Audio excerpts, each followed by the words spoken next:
আসসালামু আলাইকুম সম্মানিত ভিউয়ার্স ও মাছ চাষি ভাই বন্ধুরা, আশা করছি সকলে ভালো আছেন। দেশ ও দেশের বাহির থেকে যে সকল মাছ চাষি ভাই বন্ধুরা আজকে আমার এই ভিডিওটি দেখতে পাচ্ছেন, সকলকে জানাচ্ছি আন্তরিক শুভেচ্ছা ও অভিনন্দন। ইতিমধ্যে ভিডিওর স্ক্রিনে আমার হাতের মধ্যে অর্থাৎ এই বোলের মধ্যে যে মাছের পোনাগুলি লক্ষ্য করতে পারছেন, এগুলো হচ্ছে অরিজিনাল থাই সরপুঁটি মাছের পোনা। আজকে আপনাদের মাঝে কথা বলবো থাই সরপুঁটি মাছ কিভাবে চাষ করতে হয়। ভিউয়ার্স, থাই সরপুঁটি মাছ যে কোনো পরিস্থিতিতেই চাষ করা যায় এবং এই মাছটি এক বছরের মধ্যে একাধিকবার বাজারজাত করা যায়।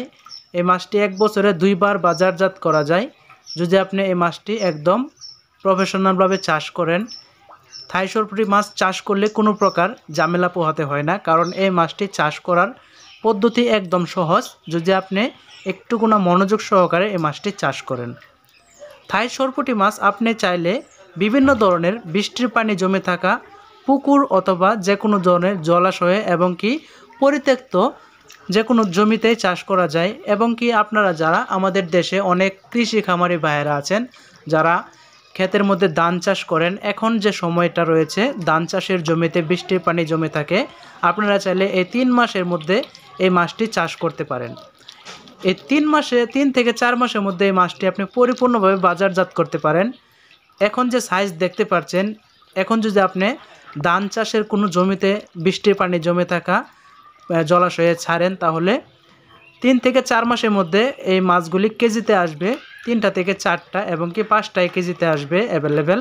তো আপনারা চাইলে অরিজিনাল থাই সরপুঁটি মাছের পোনা আমাদের মাধ্যম থেকে নিতে পারেন। আমাদের এখানে থাই সরপুঁটি মাছ সহ যে কোনো ধরনের মাছের রেণু ও পোনা রয়েছে। আমরা বাংলাদেশের যে কোনো অঞ্চলে হোম ডেলিভারি করে থাকি।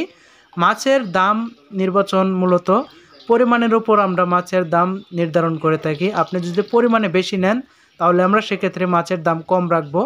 আর আপনারা সরাসরি মাছগুলি নিতে চাইলে ভিডিওর স্ক্রিনে দেওয়া নাম্বারে যোগাযোগ করে আমাদের মাধ্যম থেকে নিতে পারেন। তো মাছ চাষি ভাই বন্ধুরা, ভিডিওটি দেখার জন্য আপনাদের কাছে অসংখ্য ধন্যবাদ। ভিডিওটি ভালো লাগলে অবশ্যই আমাদের চ্যানেলে সাবস্ক্রাইব করবেন। আজকের মতো এখানেই বিদায় নিচ্ছি। আসসালামু আলাইকুম।